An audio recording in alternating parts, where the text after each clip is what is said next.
Hello friends, कैसे हैं आप लोग। आज के टॉपिक में डिस्कशन करेंगे जो अमेंडमेंट हुआ है फाइनेंस एक्ट 2022 में, जो रिलेवेंट है हमारे एग्जाम के पर्पस के लिए। कुछ नवंबर 2023 और मई 2023 के लिए एग्जाम के पर्पस के पॉइंट ऑफ व्यू से बात करेंगे हम। अब चलिए, मतलब बिना देरी किए हम आगे बढ़ते हैं और आज डिस्कशन करेंगे जो अमेंडमेंट हुआ है सेक्शन 68 में, जो इनकम टैक्स एक्ट में। सेक्शन 68 में जो अमेंडमेंट हुआ है, अगर इस सेक्शन 68, मतलब इसका बैकग्राउंड दे दूं पहले। सेक्शन 68 क्या बात करता है कि अगर कोई एसएससी के बुक्स में कोई भी अमाउंट अगर क्रेडिट हुआ है, अगर असेसमेंट के टाइम पे एसएससी एसएससी क्या करता है कि उसका कोई एक्सप्लेनेशन असेसिंग ऑफिसर को नहीं देता है, या असेसिंग ऑफिसर उसके एक्सप्लेनेशन से सेटिस्फाइड नहीं होता है, तो क्या वहां पर कौन सा प्रोविजन लगता है? सेक्शन 68 लगता है। अब क्या हुआ यहाँ पर, सिमिलर, अब इस सेक्शन में अमेंडमेंट हुआ। अब यहाँ पे इन्होंने क्या बोला, लोन और बोरोइंग को भी इंक्लूड कर दिया इस सेक्शन में, सेक्शन 68 में, जो अमेंडमेंट 2022 के एक्ट में आया था। यहाँ पर बोलता है where the sum of so credited consist of loan और बोरोइंग और any such amount by whatever name called any explanation offered by SSC in whose books such sum is credited would not be deemed to be satisfactory unless the person in whose name such credit is recorded in the books of such SSC also। उसके बाद क्या है, also offer an explanation about the nature and source of such sum so credited in opinion of assessing officer such explanation is found to be satisfactory.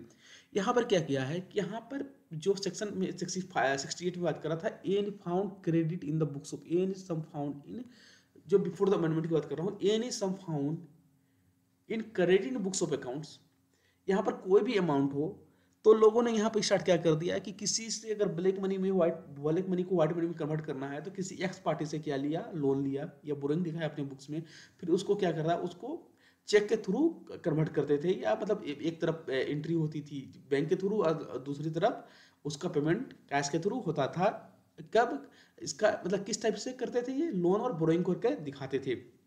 अब इन्होंने amendment check कर दिया कि अगर आप किसी भी आदमी से या किसी भी पार्टी से आप क्या लोगे, लोन लोगे या बोरोइंग लोगे, जो आपके बुक्स में क्रेडिट है, उसका क्या देना, एक्सप्लेनेशन देना पड़ेगा और उसका सोर्स भी बताना पड़ेगा। किसको? असेसिंग ऑफिसर को। अगर असेसिंग ऑफिसर किसके बात से, अगर एसएससी के बातों से सेटिस्फाइड हो जाता है तो कोई दिक्कत नहीं है, अगर नहीं होता सेटिस्फाइड तो क्या होगा, उसको 68 इन्वोक करना पड़ेगा और एडिशन करनी पड़ेगी अंडर सेक्शन 68 में। यहाँ मेन बात क्या है कि जो भी लोन और बोरोइंग हम अपने बुक्स में दिखाए हैं, उसका किसको एक्सप्लेनेशन देना पड़ेगा, उसको उसका सोर्स बताना पड़ेगा। सपोज मैंने एक्स लिमिटेड से क्या करा है, एक लोन ली है, या मिस्टर ए से लोन लिया है हमने, क्या करना पड़ेगा कि मिस्टर ए के हैंड पे सोर्स बताना पड़ेगा कि मिस्टर एक्स के हैंड पे ये पैसे कहाँ से आए, या मिस्टर एक्स के पास ये पैसे कहाँ से आए, या मिस्टर ए के पास ये पैसे कहाँ से आए, तब उसके बाद उस सोर्स बताना पड़ेगा। अब आगे बात करते हैं सेक्शन 14A की। 14A बात करता है, पहले इस सेक्शन की बैकग्राउंड दे दूं। सेक्शन 14A क्या बोलता है कि अगर कोई हमारा एग्जेम्प्ट इनकम अर्न हुआ है, एग्जेम्प्ट इनकम अर्न हुआ है मतलब जो भी इनकम टैक्सेबल नहीं है, एग्जेम्प्ट कहाँ पे है, अंडर सेक्शन 10 में एग्जेम्प्ट है, अंडर सेक्शन 10 में एग्जेम्प्ट है, under section 10 of income tax act में ये क्या है,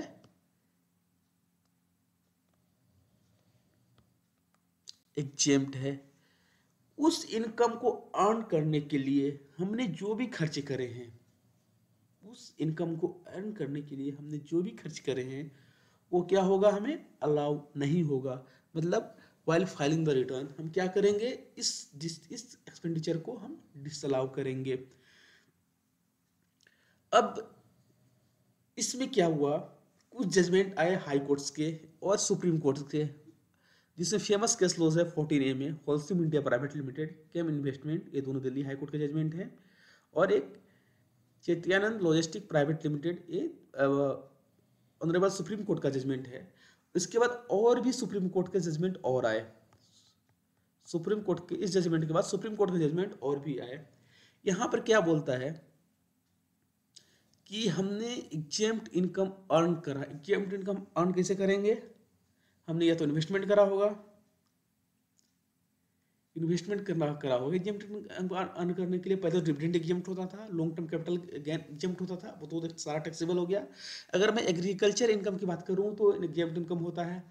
अब एग्रीकल्चर इनकम जो एग्जेम्प्ट होता है, एग्रीकल्चर इनकम के लिए हमें क्या किस चीज़ की जरूरत होती है? लैंड की। लैंड हम कहाँ से लाएंगे? हमें परचेज करा होगा, या तो मेरे पास पहले से होगा, या तो हमने इसको बाय करा होगा। बाय कहाँ से करा होगा? या तो कंपनी के फंड का यूज करा होगा, या तो हमने लोन लिया होगा। दूसरा, अगर एग्रीकल्चर इनकम हमने अर्न करने के लिए क्या होगा? एग्रीकल्चर को मतलब खेती जो हमने करी होगी फसल को पैदा करने के लिए, उसमें क्या हुआ होगा? फसल उगाने के लिए हमने क्या करा कि उस पर तो खर्च करे होंगे, वहाँ भी तो खर्च होगा। वो खर्चे हमें अलाउ नहीं होंगे। या तो हमने लैंड परचेज बाय, जो हमने लैंड खरीदा है उसमें हमने क्या करा, उसको उसको लोन लेके हमने लैंड खरीदा, उस पर क्या हुआ? हमने इंटरेस्ट पे किया, वो भी जो इंटरेस्ट है वो क्या होगा? जो मैंने अभी बात करी थी, होलसेल इंडिया प्राइवेट लिमिटेड और कैन इन्वेस्टमेंट प्राइवेट लिमिटेड, और उसके बाद Chittiyanand logistic private limited, supreme court का जजमेंट है। उसके बाद और भी जजमेंट है सुप्रीम कोर्ट का, वहाँ भी बोला कि क्या बोला गया कि अगर जिस साल में आपका एग्जेम्प्ट इनकम नहीं होगा उस साल में डिसअलावेंस नहीं होगा। एक आया था ज्वाइंट इन्वेस्टमेंट का जजमेंट था दिल्ली है किसी भी एग्जाम्प्ट इनकम पे। यहाँ पर रूल 8D लगता है। 14A के साथ हम क्या पढ़ते हैं? अंडर सेक्शन 14A के साथ कौन सा रूल लगता है? रीड विथ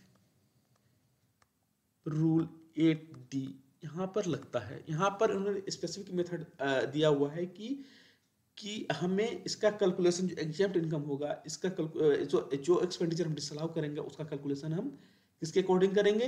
रूल 8D के अकॉर्डिंग करेंगे। तो अब मैं ये बात कर रहा था, यहाँ पर होलसेल वाली बात हो गई, होलसेल इन्वेस्टमेंट और चेटन एंड लॉजिस्टिक प्राइवेट लिमिटेड में। और यहाँ पे क्या बोला कि जिस साल हमें अगर इनकम एग्जेम्प्ट इनकम हमने अर्न नहीं करा है तो डिसअलावेंस 14A में नहीं होगा।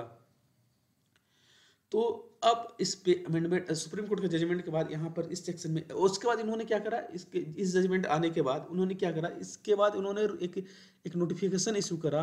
नोटिफिकेशन नंबर 5/2014 में एक नोटिफिकेशन आया। वहाँ पे भी बोला कि अगर आपका एग्जेम्प्ट इनकम आपने अर्न नहीं करा है, एक नोटिफिकेशन नंबर आप लोग नोट कीजिएगा, नोटिफिकेशन नंबर है 5/2014। उसमें क्या बोला कि अगर आपका एग्जेम्प्ट इनकम अर्न नहीं करा है तब पर भी डिसअलावेंस करना होगा। अगर आपने एग्जेम्प्ट इनकम अर्न नहीं किया है तो भी आपको क्या करना होगा?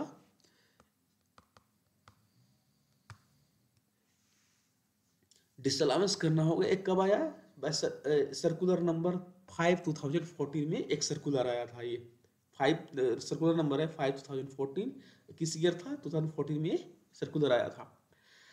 अब इस अब उसके बाद भी बहुत सारे होलसेल, मतलब मेन जजमेंट होलसेल इंडिया का था, उसमें कैबिनेट इन्वेस्टमेंट का रहा, उसमें सुप्रीम कोर्ट के बहुत सारे जजमेंट रहे। उसमें क्लियरली मेंशन अभी तक जजमेंट आ रहे हैं 14A के, वहाँ पे बोलता है अगर आपका एग्जाम इनकम नहीं है तो डिसअलाउंस नहीं होगा। जो सर्कुलर नंबर था तो 5/2014, उसके बाद भी इसको ओवरराइड कर दिया गया। दो तीन जजमेंट आए हैं दिल्ली हाई कोर्ट के और एक मद्रास हाई कोर्ट का, वहाँ भी इसको क्या कर दिया गया, इस सर्कुलर को भी ओवरराइड कर दिया गया कि अगर जिस साल आपका एग्जेम्प्ट इनकम नहीं है उस साल आपका डिसअलाउंस नहीं होगा। ये बात लॉजिकल भी लगती है कि हमने कुछ अर्न ही नहीं करा तो खर्चे किस बात के, डिसअलाउंस किस बात के। अब इन्होंने क्या करा है, इस सुप्रीम कोर्ट के जजमेंट को इन्होंने क्या करा है, खत्म करने के लिए, सुप्रीम कोर्ट के जजमेंट को ओवर रूल करने के लिए इन्होंने अमेंडमेंट लेके आ गए किसमें? फाइनेंस एक्ट 2022 में। यहाँ पे उन्होंने एक 14A में क्या करा है, एक एक्सप्लेनेशन इंसर्ट करा है। वहाँ पे बात कर रहे हैं, for removal of doubts, it is hereby clarified that notwithstanding anything to contrary contained in this act, the provisions of this section shall apply and shall be deemed to have been always applied in the case where the income or not forming part of total income under this act has not accrued or arisen or has not been received during the previous year relevant to an assessment year, and the expenditure has been incurred during the said previous year in relation to such has not been received during the previous relevant to an assessment year, the expenditure has been incurred during the said previous year in relation to such income not form part of total income. मतलब हमने अगर income accrue भी नहीं करा है, arise भी नहीं हुआ है, हमें रिसीव भी नहीं हुआ, तब पर भी हमने जो एक्सपेंडिचर हमारा हुआ है वो क्या होगा, वो डिसअलाउ होगा। क्या बोला यहाँ पर, हमने अगर कोई भी income during the year accrue भी नहीं किया है, ना वो अराइज हुआ है, ना हमें वो रिसीव हुआ है, और हमने जो भी एक्सपेंडिचर हमने इनकर्ड करा है ड्यूरिंग द ईयर, वो क्या होगा, जो भी एक्सपेंडिचर हमने इनकर्ड करा है किस पर्पस के लिए, मतलब जो हमें टोटल इनकम जो इनकम का पार्ट ही नहीं है, जो एग्जेम्प्ट इनकम है, हमने उसको अगर उसके लिए खर्च करा है तो क्या होगा, वो डिसअलाउ होगा।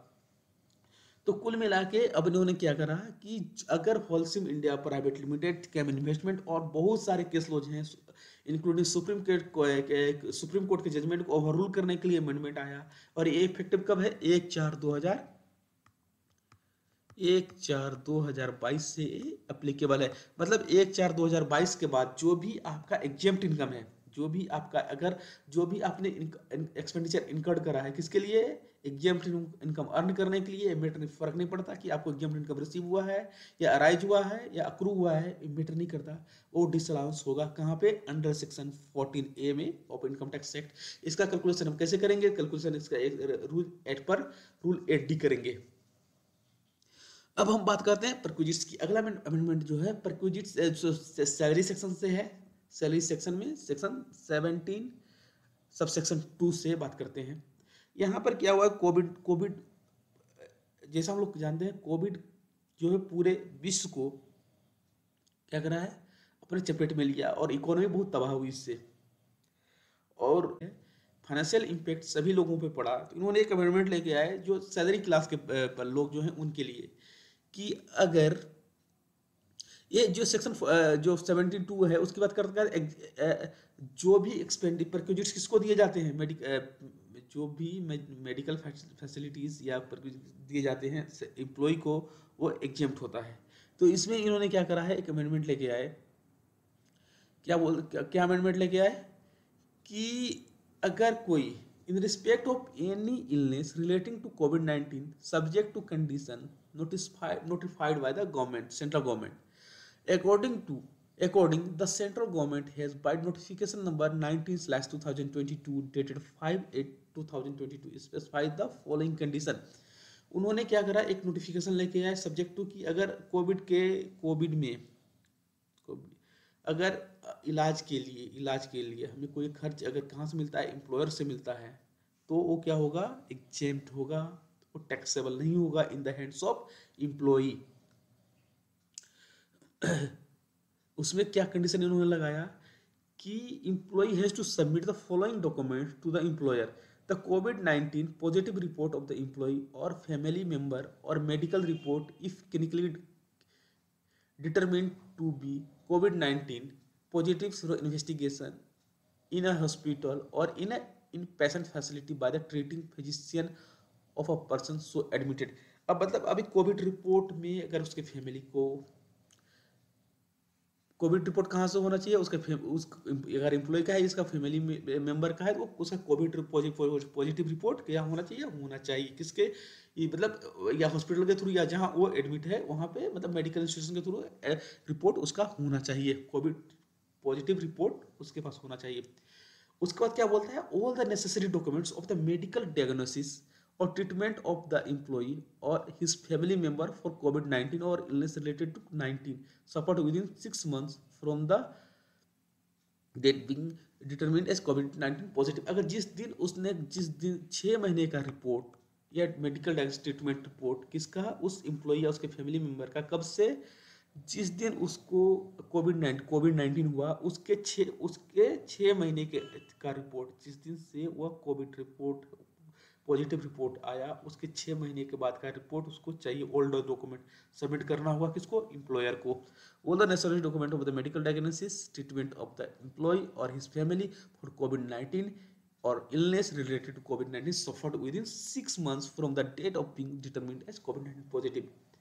अब उसका क्या बोलता है वो, यहाँ पर रिम्बर्समेंट ऑफ एक्सपेंडिचर की बात करता है, जो इन्होंने जो इस सेक्शन 17 सब सेक्शन 2 की बात कर रहा है, या रिम्बर्समेंट की बात करते हैं, तो परक्विजिट्स का पार्ट नहीं होगा और टैक्स एग्जेम्प्ट होगा ये in the hands of employee. उसके लिए क्या करना होगा, उसको सर्टिफिकेशन देना होगा। ये certification in respect of the all the expenditure incurred on treatment of कोविड-19 और illness related to COVID-19 or employee or of any member of his family। उसको क्या ओल्ड एक्सपेंडिचर जितना उसमें खर्च करे उसको सर्टिफिकेशन देना होगा, किसके, उसके बिल के थ्रू। क्यों देगा वो, किसको देगा, ये एम्प्लॉय को देगा। तो आज के अमेंडमेंट पे जो हमने टॉपिक डिस्कस कर रहा है सेक्शन 60A, सेक्शन 14A और सेक्शन 17 सब सेक्शन 2, जो हमारे एग्जाम के पर्पस के लिए इंपॉर्टेंट है। तो अब आगे इस टाइप का हम वीडियो और अमेंडमेंट पे अपलोड करते रहेंगे। आप लोगों को समय देने के लिए धन्यवाद। अगर आप लोगों को वीडियो पसंद आए तो चैनल को सब्सक्राइब करें, वीडियो को लाइक करें, शेयर करें, कमेंट करें। Thank you very much.